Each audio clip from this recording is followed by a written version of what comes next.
misma situación se está presentando en muchos de sus familias. Sus mamis deben de estar empezando el climaterio. Entonces, a veces los papás no entienden una situación.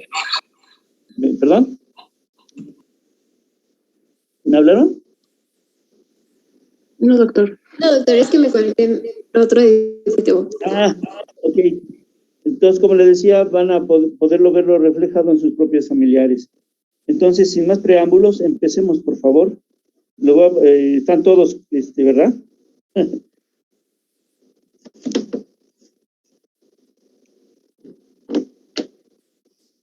Bueno, ¿podemos empezar?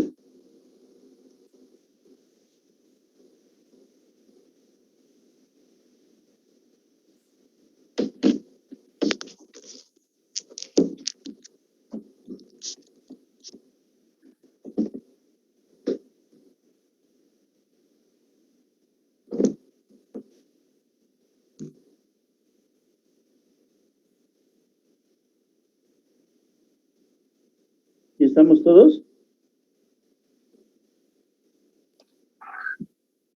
Faltan algunos, doc. Ay, no me digan. Híjole. No Bueno. sé.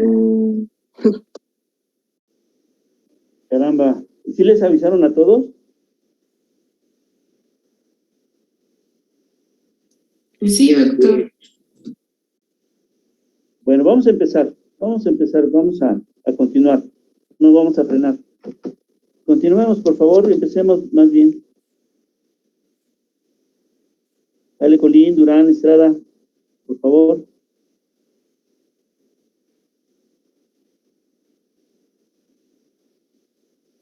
Buenos días, doctor. Yo soy Estrada Frida y sí estoy, pero no sé si mis compañeras ya llegaron.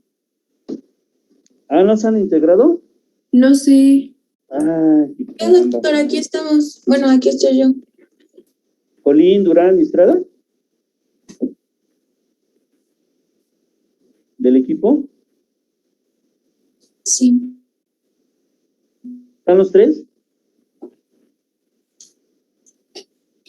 Estoy. Bueno, entonces ya comenzamos. Sí, nada más quiero saber si están los tres integrantes del equipo. Colín, Durán, Estrada. Híjole, creo que mi compañera no está. ¿Cuál de ellas? Durán. ¿Durán? Ajá. Caramba, bueno, ¿cómo le hacemos? ¿Le pueden hablar? Sí, doctor, permítame tantito. Sí. ¿Quién inicia la sesión de ustedes? Mi compañera Adriana. ¿Podrías iniciar mientras, Colín? Sí. Ok, bueno, el día de hoy vamos a presentarles lo que es el síndrome climatérico. ¿A qué sigue, por favor?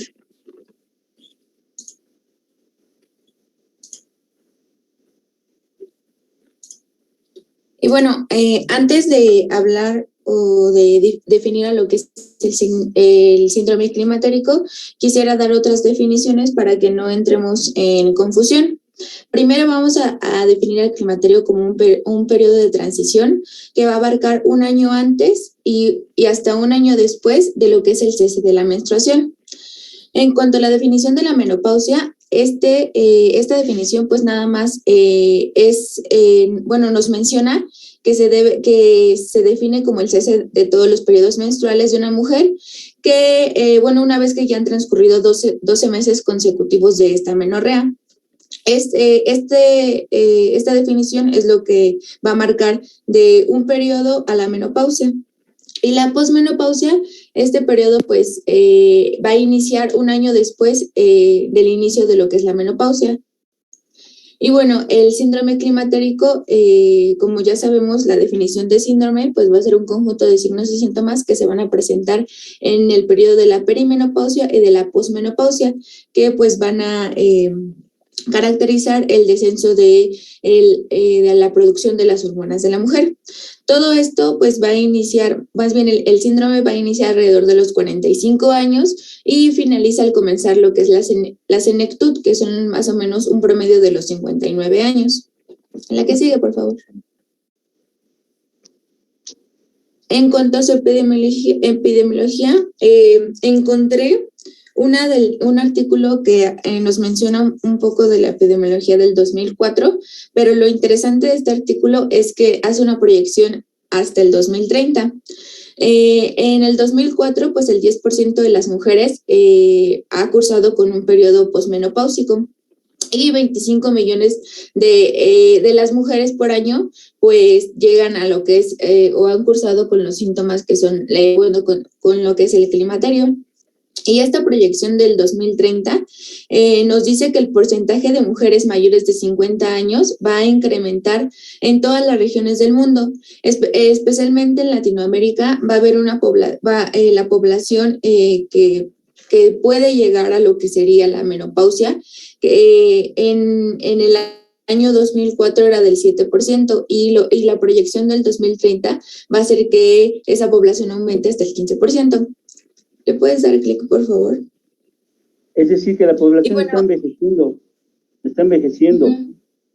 Está envejeciendo la población, es lo que nos está diciendo. Y esto dado porque pues, la expectativa de vida va incrementándose.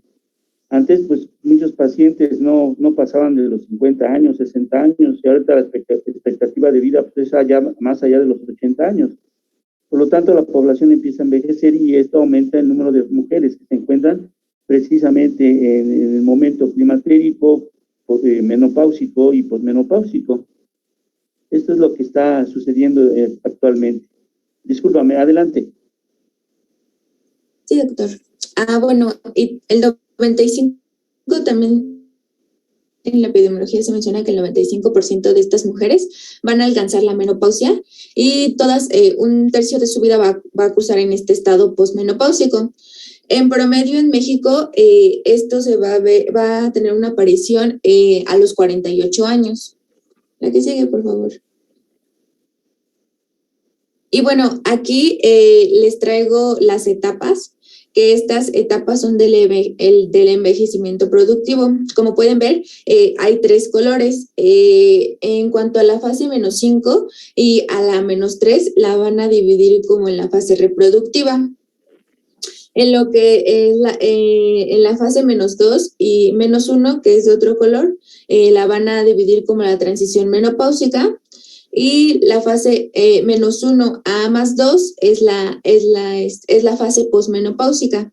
Estas duraciones de las fases son variables. Recordemos que pues no todas las mujeres somos iguales y en promedio la fase posmenopáusica sí tiene un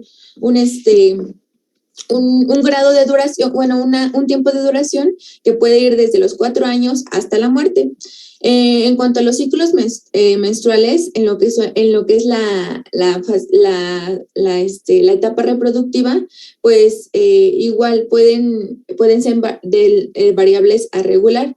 Y ya cuando pasa la transición menopáusica, aquí ya la duración del ciclo puede tener diferencias hasta de 7 días. Y también puede haber omisión de este. Y en la fase posmenopáusica, pues obviamente aquí no va a haber ninguno. En cuanto al tema endocrino, que ahorita lo vamos a ver más adelante, vamos a tener que la FSH en la fase reproductiva puede estar aumentada o normal. En la transición menopáusica siempre va a estar aumentada y también en la posmenopáusica. La que sigue, por favor. Bueno, vamos a entrar un poquito en lo que es la fisiología y vamos a empezar a hablar con lo que es el eje hipotálamo hipófisis ovario, que aquí lo más importante, lo que nos interesa, para no adentrarnos mucho en todo esto, vamos a ver que aquí vamos a tener un feedback negativo que lo va a hacer el ovario con lo que es la hipófisis, que va a haber una producción de inhibina. Entonces, esta inhibina, para que nos dé todo lo que es el síndrome climatérico, va a haber una disminución de esa secreción. También vamos a tener altas concentraciones de FSH y un aumento en lo que serían los estrógenos. Todo este desequilibrio lo va a causar, uno, la disminución de la cantidad y la calidad de los ovocitos y también pues el fallo en la maduración de este. Es por eso que todo esto en conjunto nos va a provocar los signos y síntomas de este síndrome. La que sigue, por favor. Y bueno, aquí les traigo un esquema de lo que es el ciclo normal y tenemos lo que es la fase folicular, la ovulación y la fase lútea. En la perimenopausia, pues va a haber una alteración progresiva de lo que son las funciones exócrinas y endocrinas del ovario. Entonces, en las fases más iniciales, le puedes dar clic, se va a observar un acortamiento de lo que es la fase folicular y, bueno, este acortamiento se va a dar por el feedback negativo que les hablé hacia lo que es la adenohipófisis. Entonces, se empiezan a observar los primeros ascensos de lo que sería la FSH y, obviamente, los ciclos acortados. ¿Le puedes dar clic en la que siga, por favor? En una fase posterior, la fase folicular se va a alargar y pues esto ocurre porque hay una maduración del folículo dominante y hay un proceso de anovulación. ¿Le puedes dar clic, por favor? Y obviamente vamos a tener una producción disminuida de lo que es la progesterona. En lo que es la fase 3, pues vamos a tener un ciclo muy largo. ¿Le puedes dar clic, por favor? Y aquí vamos a tener la presencia de lo que es la carencia de estradiol. Se va a aumentar la FSH por 10 veces y también vamos a tener un aumento de la LH. Entonces, en la menopausia vamos a tener que se va a presentar esta imposibilidad permanente de la maduración folicular, que va a ser en la fase 2, y en la posmenopausia, pues, ya no va a haber folículos ovarios, entonces obviamente esta FSH se va a disparar muchísimo y también van a haber cambios evolutivos en el ovario. La que sigue, por favor. Y bueno, entonces vamos a comenzar a ver un poco sobre las manifestaciones clínicas en el síndrome climatérico y vamos a comenzar diciendo que los síntomas vasomotores pues van a ser los más frecuentes. El principal es el bochorno, que va a estar presente en un 70-80% de las pacientes y se les describe como periodos transitorios y recurrentes de enrojecimiento facial que pueden extenderse al cuello, a los hombros y a la parte superior del tórax. Y la temperatura en este punto se va a elevar de 1 a 2 grados Celsius y van a tener una duración de entre 1 a 5 minutos con un promedio de entre 5 a 10 episodios por día. Y cuando ocurren en la noche, pues pueden perturbar el sueño de la paciente. Además, van a estar asociados a una sudoración y sensación de calor. En el caso de la hidronefrosis, va a comenzar principalmente en la parte superior del cuerpo y va a corresponder al momento en que aumenta la conductancia cutánea.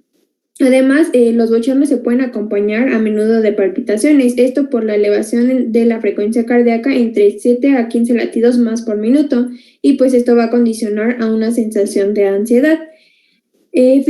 Fisiopatológicamente, estos síntomas vasomotores se van a producir debido a que el descenso de estrógenos va a provocar una inestabilidad del centro termorregulador hipotalámico y va a activar mecanismos que promuevan la pérdida de calor corporal para entonces así disminuir la temperatura central. Entonces, pues como ya vimos, se va a manifestar por la vasodilatación y aumento de la temperatura cutánea periférica asociado a sudoración y a una taquicardia. Pero ya específicamente al haber o existir una disminución de la reserva folicular, entonces nos va a condicionar a que exista también una disminución de los niveles de estrógenos, progestágenos e inhibina. Y esta disminución va a tener repercusiones adrenérgicas que va a alterar entonces la termorregulación controlada en el hipotálamo, por lo que en un inicio se va a intentar subir la temperatura corporal mediante mecanismos reguladores de la temperatura, lo que a su vez va a favorecer la secreción de noradrenalina y una disminución de la actividad simpática adrenérgica y del tono vasomotor, lo que entonces nos va a condicionar a que exista una vasodilatación. Y de manera simultánea se va a dar una liberación de dopamina, la cual va a actuar entre receptores, el receptor de 2 inhibitorio en células lactótrofas el receptor D1 que es postsináptico y el receptor D2 que es presináptico. En el caso del receptor D2 inhibitorio va a condicionar también a una hiperprolactinemia y al estar a una hipoprolactinemia y al estar disminuida esta, entonces también va a estar disminuida la progesterona, pero vamos a tener un aumento de la LH. Y entonces todos estos cambios hormonales junto con la activación de los receptores sinápticos y la vasodilatación es lo que nos va a provocar los síntomas vasomotores en los pacientes. Y otra consecuencia del déficit estrogénico pues va a ser la pérdida de densidad ósea por un aumento de la reabsorción de esta y por una disminución de la formación de hueso. Entonces, de manera normal, debería de existir un balance óseo positivo dado por los osteoclastos que van a realizar la resorción de la matriz ósea, mientras que los osteoblastos pues van a depositar nuevo hueso laminar. Y fisiológicamente los osteoblastos que son atrapados en la matriz se van a convertir en osteocitos y otros más van a sufrir apoptosis o van a formar nuevas células de revestimiento. Además, los osteoblastos van a producir proteínas como el activador del receptor nuclear kappa beta, que es el RANK, y osteoprogesterina, o por sus siglas OPG. Y aquí es donde van a intervenir los estrógenos, ya que estos van a limitar la expresión de RANK y van a promover la producción de la OPG, que más adelante les voy a explicar sus funciones. Entonces, cuando RANK se une a RANK, que es un receptor sobre la superficie de las células progenitoras de los osteoclastos, va a promover el desarrollo de aquellas células, así como su actividad y sobrevida. Entonces, esto va a ocasionar la resorción ósea. Sin embargo, la osteoprotegerina sirve como un contrapeso, ya que se va a unir a RANK y de este modo RANK pues va a ser incapaz de unirse con RANK para promover un desarrollo de osteoclastos. Pero en el síndrome climatérico, al haber un hipoestrogenismo, la producción de RANK va a estar aumentada, por lo que las concentraciones de van a sobrepasar a las de la osteoprotegerina y se va a favorecer el desarrollo de osteoclastos y por lo tanto de la resorción ósea. Y vamos a ver que durante la menopausia la tasa de disminución de masa ósea va a aumentar de 2 a 5% por año los primeros 5 a 10 años y después va a disminuir 1% por año. Es por esto que el riesgo subsiguiente de la fractura por osteoporosis pues va a depender de la masa ósea al momento de la menopausia y de la tasa de pérdida ósea posterior a la menopausia. Pero hablando un poco más sobre los cambios en el metabolismo óseo, pues tenemos que tocar inevitablemente lo que hoy es la osteoporosis. Y esto se va a definir como un trastorno óseo que es caracterizado por alteración de la resistencia ósea que va a predisponer un aumento del riesgo de fractura. Entonces, las consecuencias clínicas relevantes de esta enfermedad, pues evidentemente va a ser la fractura, un dolor óseo, pérdida de altura y deformidad física. Y la osteoporosis también se va a dividir en primaria y secundaria y la que nos va a interesar va a ser la primaria, ya que esta se va a referir a la pérdida de hueso por envejecimiento y deficiencia menopáusica de estrógenos, que ya la vimos. Sin embargo, otro factor muy importante que va a influir en la pérdida ósea va a ser el descenso de la concentración de 25-hidroxivitamina D. Esta se ha relacionado con una disminución de la exposición al sol y de la capacidad para generar provitamina D en la piel al envejecer, así como pues una ingesta escasa de vitamina D y calcio. Específicamente en el caso del calcio deficiente, pues esto va a estimular la secreción de la paratormona o la PTH, pues la cual va a movilizar el calcio a través del incremento de la actividad de los osteoclastos, y la mayor concentración de la PTH va a causar de manera específica la producción de vitamina D. A su vez, el incremento de esta última pues va a elevar las concentraciones séricas de calcio a través de, número 1, la estimulación de los osteoclastos para que extraigan calcio del hueso, 2, por un aumento de la absorción intestinal de calcio, y 3, por una estimulación de la reabsorción renal de calcio.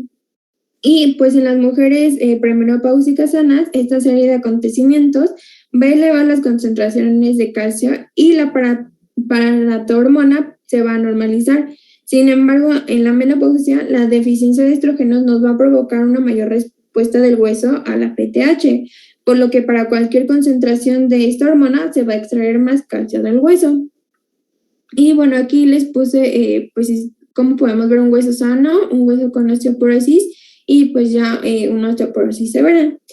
Y la Fundación Nacional de Osteoporosis considera como fracturas osteoporóticas principales las de la columna vertebral, el fémur proximal, el antebrazo distal y el húmero proximal, aunque otras regiones pues, del esqueleto son también propensas a fracturas por fragilidad, tales como la pelvis, las costillas y la tibia proximal. Específicamente de las fracturas de la columna vertebral, se van a localizar por lo general en la región entre B11 y L2, y a menudo pues las consultas o presentaciones en urgencia en este contexto se van a registrar tras una caída o un episodio de cardiaflexión de la columna vertebral, en la que las pacientes pues pueden oír un chasquido y también van a notar un dolor intenso en la línea media de la espalda, y a veces pues este dolor se puede ir irradiando hacia los costados. Esto es importante, por eso les damos vitamina D a las pacientes con calcio. Y las fracturas, pues una fractura de fémur puede ser hasta fatal. La pueden recuperar a la paciente, pero meses después puede sobre una hemorragia. Entonces hay que tener cuidado con este tipo de fracturas. Y por eso se encorvan, por eso se empequeñecen las pacientes ya en el climaterio, en la menopausia. Entonces, este es el motivo por el cual hay fracturas en estas pacientes. En algunas ocasiones pueden ser hasta fulminantes. Un desgarro de la arteria ahí por una fractura de fémur es fatal. Y bueno, pues necesitan prótesis y regularmente luego no quedan bien. Esta es la situación por la que pasan este tipo de pacientes. Para eso el ejercicio y demás que vamos a seguir viendo. Adelante, por favor, perdón. Sí, entonces, siguiendo con estos cambios que van a sufrir las pacientes, pues las mujeres también van a sufrir un aumento en el riesgo de desarrollar enfermedades coronarias, y esto debido a que se va a perder el factor protector de los estrógenos sobre las lipoproteínas, que vamos a ver más adelante. Pero hay que recordar que durante la edad reproductiva, pues el riesgo es 3 veces menor en las mujeres que en los hombres. Sin embargo, cuando se empiezan a presentar pues los cambios hormonales en las mujeres, la relación va a bajar 2-1 y se va a presentar pues una tendencia a igualar el riesgo cardiovascular a los 60 años de edad. Y bueno, y específicamente hablando de los estrógenos y las lipoproteínas, vamos a ver que cuando existen concentraciones normales de estas, pues van a aumentar las lipoproteínas de alta densidad, pues van a disminuir la actividad de la lipasa hepática, que está encargada de catalizar la hidrólisis de los fosfolípidos de las proteínas, de las lipoproteínas, esto pues degradándolos, ¿no? En otras palabras, pues los estrógenos van a interferir en la metabolización hepática de las HDL, y pues si recordamos, estas lipoproteínas de alta densidad son las que van a transportar el colesterol hacia el hígado para excretarlo. Otras de sus funciones van a ser disminuir las lipoproteínas de baja densidad, y pues hay que recordar también que estas LDL van a interactuar con receptores en las membranas de las células, los que van a internalizar para suministrar pues colesterol como sustrato para las hormonas esteroideas o para constituir las mismas membranas celulares. Y los sobrantes de estas lipoproteínas de baja densidad pues van a ser captadas por células limpiadoras, es decir, pues los macrófagos.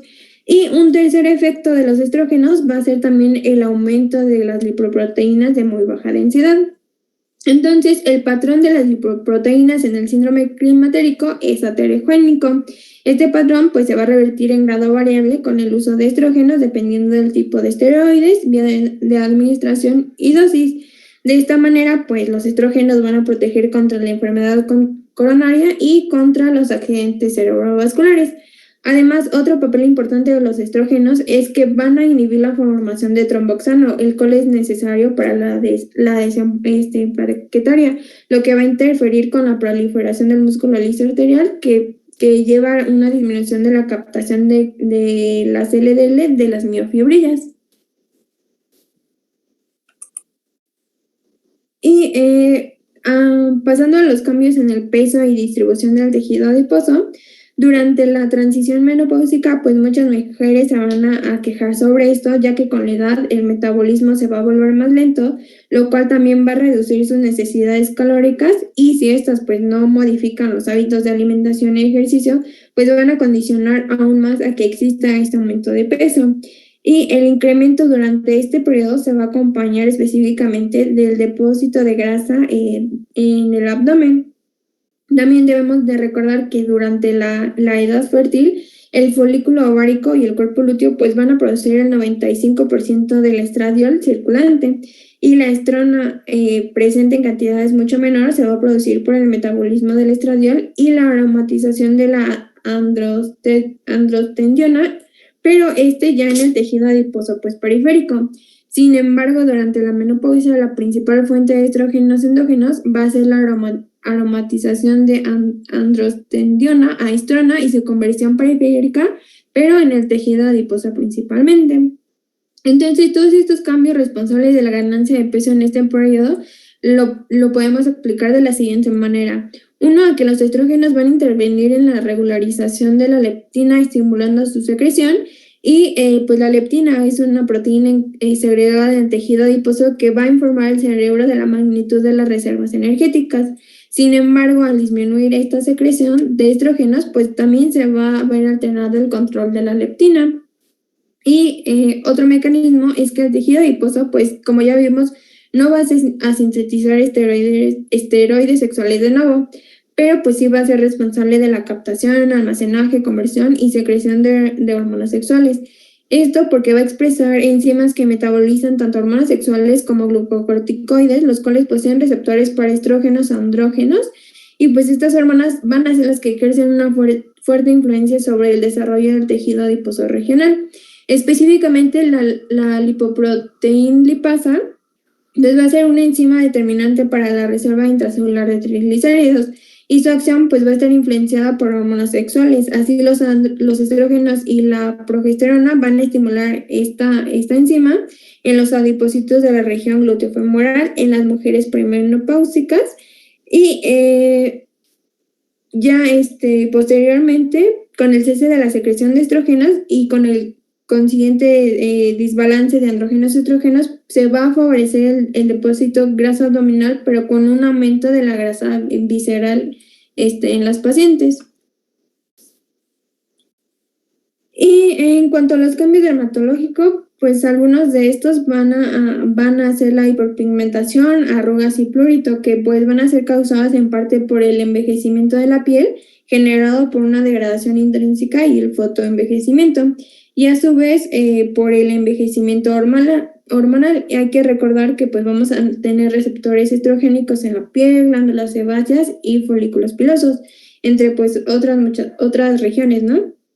Pero entonces, al haber una disminución de estos estrógenos, pues también se va a producir un espesor reducido de la piel por el menor contenido de colágeno, una disminución en la secreción de las glándulas sebáceas, pérdida de elasticidad y un menor riesgo sanguíneo en la dermis.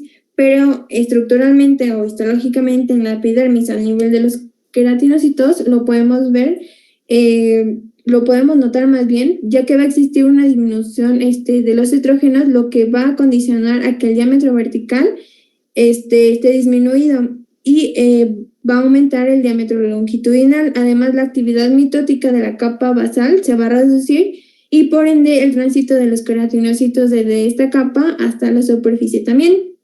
También va a existir una disminución en los lípidos intracitoplasmáticos y aminoácidos, lo que va a favorecer la deshidratación cutánea, disminuyendo la elasticidad y la flexibilidad de la piel.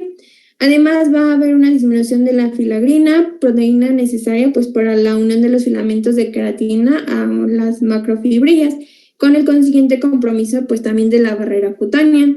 En cuanto a los melanocitos, estos también van a sufrir un proceso de apoptosis, por lo que van a disminuir entre un 8 y 20% por década después de los 30 años. Y esta disminución del número y función se va a ver expresada tanto en la piel como en el cabello. Sin embargo, en las áreas de la piel que estuvieron expuestas a los rayos UV a lo largo de los años, a medida que llega la menopausia, va a aumentar la síntesis de melanina. Esto debido pues a la falta de regulación por el estrógeno. Entonces puede ocasionar a que en las mujeres aparezcan pues las denominadas manchas de edad, las cuales son marrones en la cara, manos, cuello, brazos y en el pecho pues de muchas mujeres. A nivel de la dermis vamos a ver que se van a producir cambios morfológicos y funcionales en los fibroblastos, conllevando a una disminución del potencial proliferativo y de síntesis de matriz extracelular, la cual pues va a estar compuesta a su vez por colágeno y fibras elásticas. Y la producción de colágeno nuevo va a disminuir y el preexistente se va a desorganizar, por lo cual se va a adelgazar y vamos a ver que pues va a estar fragmentado. Y en las glándulas sebáceas, pues la desaparición primero intermitente y luego constante de la progesterona va a provocar un aumento relativo de la conversión de los andrógenos en la piel, y las glándulas sebáceas van a tender a hipertrofiarse, el crecimiento de los vellos a acentuarse, mientras que el crecimiento del cabello pues también se va a desacelerar. Y pues los andrógenos van a ser las principales hormonas estimuladoras de la producción de sebo en humanos, mientras que los estrógenos a altas concentraciones van a inhibir o suprimir esta secreción. Es por ello que en esta etapa vamos a ver un incremento en la actividad de las glándulas sebáceas. Y en cuanto al pelo, como ya lo vimos, va a haber una velocidad de crecimiento disminuida, y hacia el final de la quinta década más o menos de la vida, el cabello en el 50% se va a componer de canas. Esto secundariamente a la pérdida progresiva de melanocitos del bulbo piloso, y más específicamente a la reducción de células madre de melanocitos ubicados en la protuberancia del folículo.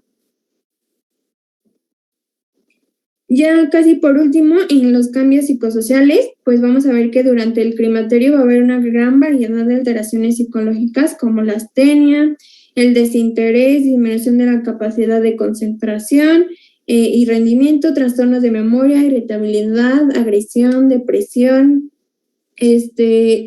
inestabilidad emocional, trastornos de la memoria, como yo les había dicho. Y a pesar de que pues estas molestias pueden ser irrelevantes para nosotros como médicos, pues son un gran problema para los pacientes, ya que causan graves desajustes en su relación familiar, trabajo y vida cotidiana. Y como causante de esta sintomatología se ha observado que va a haber un incremento en la síntesis de serotonina y con la consecuente baja pues de triptófano libre en suero. Esto debido también a la baja de estrógenos. Hay que recordar que el triptófano pues es un aminoácido esencial y es muy importante para nuestros cuerpos porque van a transformar una parte de este triptófano a serotonina, y la serotonina pues como ya sabemos es una hormona que transmite señales entre las células nerviosas. Entonces estos cambios en el nivel de serotonina en el cerebro son los que pueden condicionar alteraciones en el estado de ánimo. Y ya por último vamos a ver que también van a existir cambios genitourinarios y los síntomas de atrofia urogenital, incluida la sequedad vaginal y dispareunia, pues van a ser comunes en esta transición menopáusica y pueden afectar áreas importantes de la calidad de vida, en especial entre las mujeres que pues, son sexualmente activas. Y de igual manera hay que recordar que existen receptores estrogénicos en la vulva, vagina, vejiga, uretra, músculos del piso pélvicos y fascia endopélvica. Por tanto, todas estas estructuras pues, van a compartir una respuesta hormonal similar, incluida la sensibilidad a la privación de estrógenos que va a surgir en el síndrome climatérico. Entonces, sin la influencia trófica de los estrógenos, la vagina va a perder colágeno, tejido adiposo y la capacidad para retener agua. Y con lo que respecta a las paredes vaginales, estas se van a encoger, las rugosidades se van a aplanar y la vagina va a adquirir un aspecto plano de color rosa claro, además de que el epitelio pues se va a adelgazar. De esta manera, pues la superficie vaginal se va a volver friable y va a tender a sangrar con cualquier traumatismo, aunque sea muy mínimo. Y otro aspecto importante es que el pH vaginal se va a volver alcalino, por lo que hay más probabilidades de un proceso infeccioso. Y conforme avanza el cese estrogénico, pues el epitelio vulvar también se va a atrofiar y van a disminuir las secreciones de las glándulas sebáceas, además de que se va a perder pues grasa subcutánea. En los labios mayores esto va a condicionar un encogimiento y también la retracción del prepucio del clítoris y de la uretra. Y como resultado de todos estos cambios, pues los síntomas clínicos de la atrofia vulvovaginal van a comprender pues la dispareunia, que se va a atribuir, pues como ya vimos, a la sequedad vaginal y atrofia de la mucosa por falta de hormonas ováricas.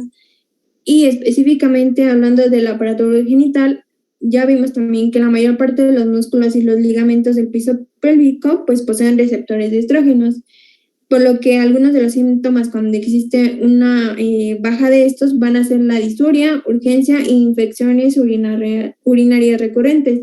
De manera específica, el adelgazamiento de la mucosa uretral y vesical va a provocar una uretritis con disuria, urgencia por incontinencia y micción frecuente. Además, el acortamiento uretral secundario a pues, estos cambios atróficos en el climaterio van a generar pues, una continencia urinaria de esfuerzo. Y además de esta incontinencia urinaria de esfuerzo, la tasa de prolapsos de los órganos pélvicos también se va a ver aumentada conforme avanza la edad. Y pues esta imagen es lo que les acabo de explicar, los cambios que van a ir surgiendo en la vagina en una mujer premenopáusica y en el síndrome climatérico. Y este otro cuadro pues también resume los síntomas que ya vimos, pero aquí los clasifica como a corto plazo, mediano plazo y largo plazo, pero en general son todos los que acabamos de mencionar. Muy bien, este cuadro está muy bien porque simplifica todo lo que acabas de mencionar. La falta de los estrógenos, vean todo lo que causa a nivel del hueso, a nivel del cerebro, a nivel de los órganos reproductivos. Vean ustedes cómo la falta de estrógenos puede causar un infarto en una paciente en la posmenopausia. Es decir, la falta de estrógenos es lo que le está pegando ya a nuestras pacientitas a esta edad. Por lo tanto, hay que hacer un esfuerzo para detectarlas y darles el tratamiento correspondiente. En este último, en este esquema, podemos ver el resumen de todo lo que acaba de decirlo muy bien nuestra compañera. Es una situación que debemos de tener en cuenta con nuestros pacientes. Es lo que les comentaba. Esto se refleja hasta en sus propias familias, con sus mamis, con sus abuelitas, etcétera.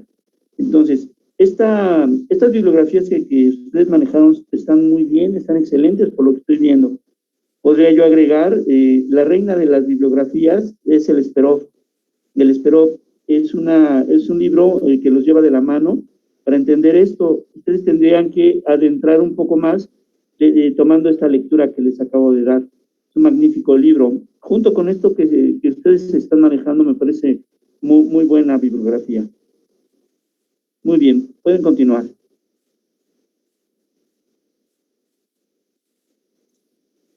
¿Sí me escuchan? Y gracias. ¿Sí se escuchan? Sí, sí. Ok. Continuamos con el diagnóstico. Por lo general se establece con base en los síntomas correspondientes que nos refiere a la paciente, ya que por lo tanto se debe elaborar una historia clínica adecuada tanto a anamnesis como exploración física de signos y síntomas que ya nos explicó mi compañera Frida, de enfermedad cardiovascular o de riesgo a que desarrollen una cardiopatía, de osteoporosis, del gínito urinario, como ya nos lo dijo, la lubricación deficiente, el pH alcalino, prurito vaginal, dispareunia, disuria, urgencia miccional o incontinencia urinaria, los psicológicos como la depresión o la habilidad emocional y los síntomas vasomotores como globos, bochornos y la diaforesis. La que sigue, por favor. Tenemos que los estudios de laboratorio y gabinete que se pueden mandar a elaborar son para identificar factores de riesgo para patologías que se sobreexpresan en esta etapa por la disminución de estrógenos. Tenemos que la citología cervical no se justifica ya que es para la detección oportuna de cáncer cervicouterino, el perfil de lípidos para la detección oportuna de riesgo elevado de enfermedad cardiovascular, además de que se puede evaluar la presencia de síndrome metabólico. También se tiene que evaluar la glucosa sérica, ya que hay un riesgo del aumento a la resistencia a la insulina. La mastografía basal es cuando, en caso de que se inicie una terapia hormonal, ya que esta aumenta el riesgo de cáncer de mama, por lo que se tiene que usar para seguimiento. El ultrasonido pélvico es para la patología uterina, ovárica y endometrial, como una mimatosis uterina, cáncer de ovario o cáncer de endometrio, ya que la terapia hormonal aumenta la probabilidad de hiperplasia endometrial. El examen general de orina es para identificar una infección de vías urinarias. La TSH sérica es ante la presencia de amenorrea secundaria siempre y cuando se descarte, siempre y cuando debemos descartar el hipotiroidismo, y la densitometría ósea es para ir evaluando el riesgo de presentar osteoporosis. La que sigue, por favor. Ok, aquí tenemos que es la medición de la densidad mineral ósea mediante la densitometría DEXA. Tenemos que esto se puede tomar en la columna lumbar, en el radio o en la cadera. Tenemos que la medición normal es con T-score o con calificaciones T. Lo normal es que vaya de más 2.5 a menos 1.0. Desviaciones estándar. Cuando se presenta una osteopenia o una baja densidad ósea, las calificaciones T varían de menos 1.0 a menos 2.5, desviaciones estándar. Y cuando hay una osteoporosis, la calificación T va a ser menor a menos 2.5. La que sigue, por favor. Ok, entramos con el tratamiento. Tenemos que se iniciará si la paciente nos refiere síntomas que alteren su calidad de vida. Su indicación terapéutica será simplemente... La principal indicación serán los síntomas vasomotores como los bochornos y la sudoración. Su objetivo, como ya les dije, es mejorar la calidad de vida y siempre debe de ser individualizado para cada paciente según sus condiciones.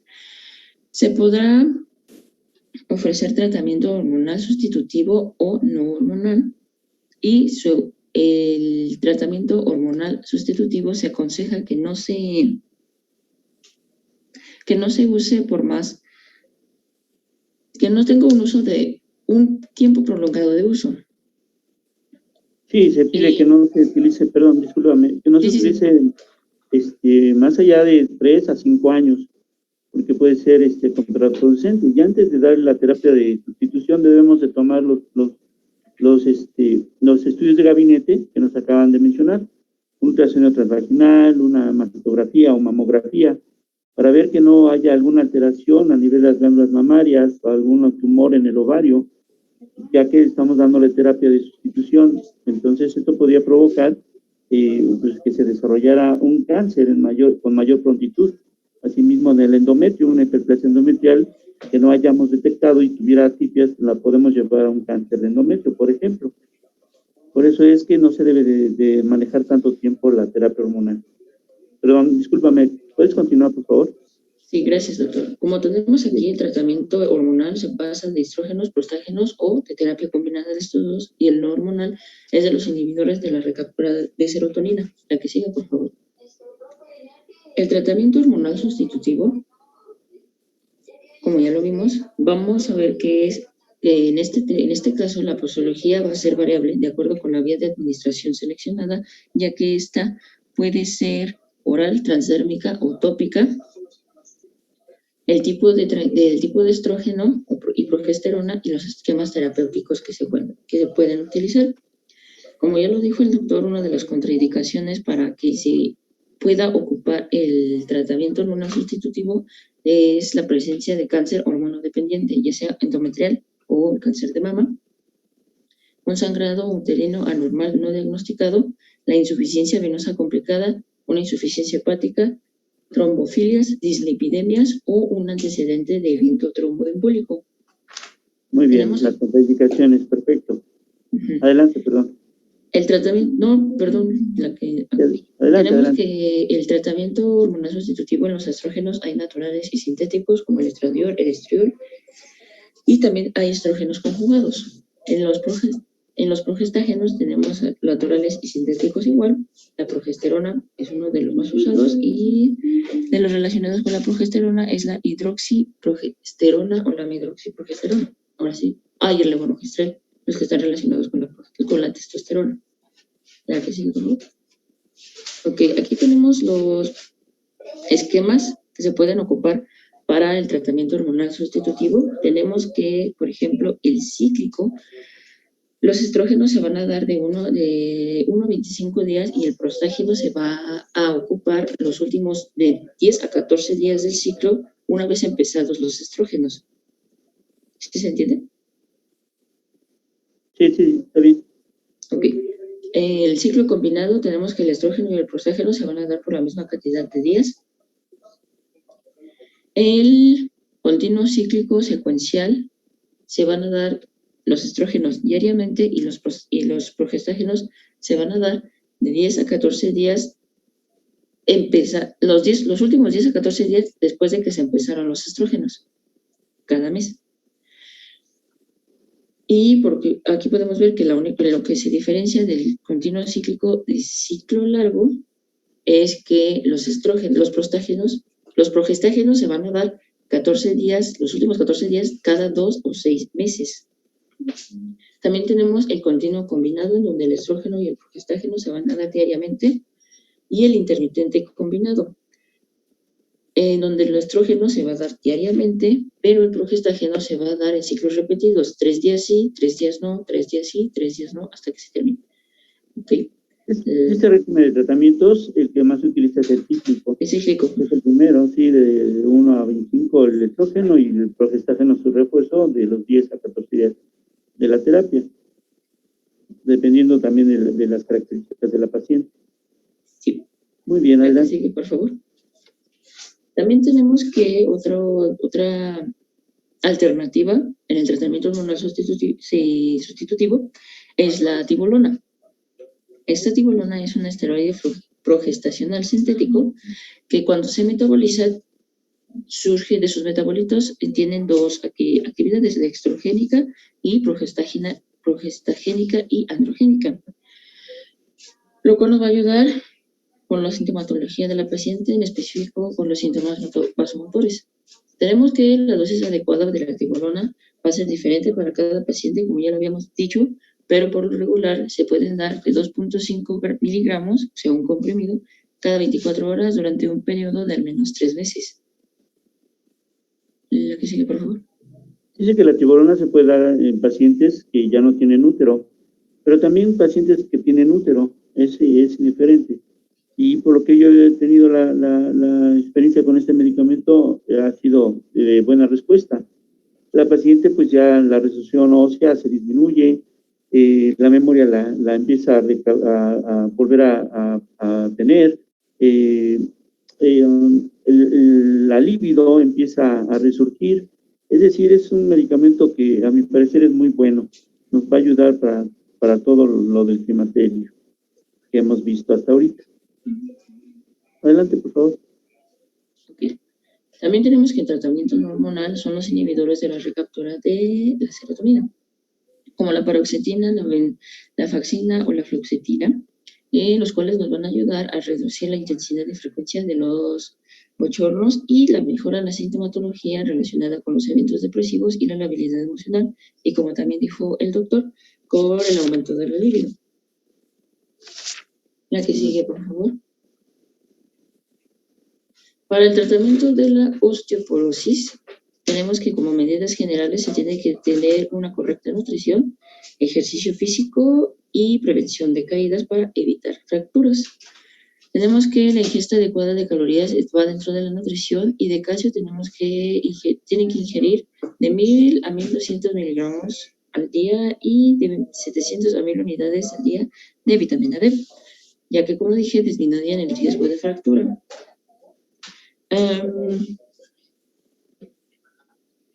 Los bifosfonatos eso es el tipo de medicamento que más se ocupa para el riesgo de osteoporosis o para tratar la osteoporosis, ya que reducen la actividad de los osteoclastos como la resorción ósea. Tenemos que para prevenir una osteoporosis en la premenopausia o en el climaterio, se dan los bisfosfonatos como el alendronato, el risendronato, el ácido solendrónico o el raloxifeno a cantidades diferentes a cuando ya vemos una osteoporosis en una paciente menopáusica o posmenopáusica, que es el cuadrito que se ve en la parte de abajo. Se diferencian en cantidades. También, continúa. Perdón, sí, discúlpame. Mira, los bisfosfonatos son la primera línea de actuación en contra de la osteoporosis. Pero tenemos que tener cuidado porque ha habido reportes que tienen una necrosis mandibular. Entonces hay que estar al pendiente de esta posibilidad en las pacientes. Pero siguen siendo de la primera línea de actuación. También, como veremos, hay otros medicamentos que también podemos echar mano para esta resolución, combatir la resolución ósea. ¿Puedes continuar, por favor? ¿Hasta aquí vamos bien, chicos? Sí, doctor. Sí, doctor. Yo sé que a veces, sí, la bioquímica, la fisiología es un poquito complicada en esta área, porque tienen que saber y dominar bien lo que es el eje hipotálamo, hipófisis, ovario y el útero. Entonces yo los invito a que vean esta bibliografía que los compañeros nos han puesto, me parece muy buena, pero la Biblia en esta área es el Esperov, endocrinología ginecológica de Esperov. Entonces yo creo que quieren ahondar aún más. Ese libro es magnífico, los lleva de la mano, les saca de las dudas en forma inmediata. Se los recomiendo, por favor, a aquellos que quieran seguir ahondando en todo esto. Gracias, discúlpenme. Adelante, por favor. Sí, la que sigue, por favor. Y bueno, por último tenemos al denosumab, que es un anticuerpo monoclonal humano que, como mecanismo de acción, tiene la inhibición de la formación, función y supervivencia de los osteoclastos, lo que va a provocar una disminución en la resorción ósea del hueso. Tenemos que tiene dos presentaciones, que es Prolia y Xeva. En particular, para los casos de las mujeres premenopáusicas, se da la presentación de Prolia, la cual es en 60 miligramos subcutáneos cada 6 meses. Sí. Y bueno, también están las medidas, generales del tratamiento no farmacológico, que es disminuir el abuso de sustancias, ya sea tabaco, alcohol o drogas, el cambio en la dieta, y el hacer ejercicio o actividad física, que tiene que ser ejercicio aerobio de 30 minutos 3 veces a la semana mínimo. Y ya, eso es todo de nuestro caso. Muy bien. Existen también algunos fármacos que les llaman naturales, que se consiguen en las tiendas, en los mercados, que contienen según estrógeno natural, que no les va a pasar nada, pueden tomarlos sin ningún problema. Lo que pasa con estos estrógenos, que son supuestamente naturales, no hay un estudio que nos indique que no va a causar alguna alteración en la paciente. Finalmente son estrógenos, y recuerden que aquella paciente que tiene un cáncer que no hayamos detectado y le demos este tipo de medicamento, podría desarrollar el cáncer en una mayor velocidad. No hay un estudio, pues, que nos avale que no hay alguna alteración con este tipo de medicamentos según de origen natural. ¿De acuerdo? Hay muchos nombres, entonces, fíjense con la idea de que estos medicamentos no están verificados científicamente. Muy bien, chicos, no sé si tengan alguna pregunta, alguna duda. Estamos ya con el último tema que corresponde a ginecología. No, doctor, gracias. No, doctor, gracias. Muy bien, chicos, yo les pido una disculpa. Créanme que hago un esfuerzo para estar con ustedes,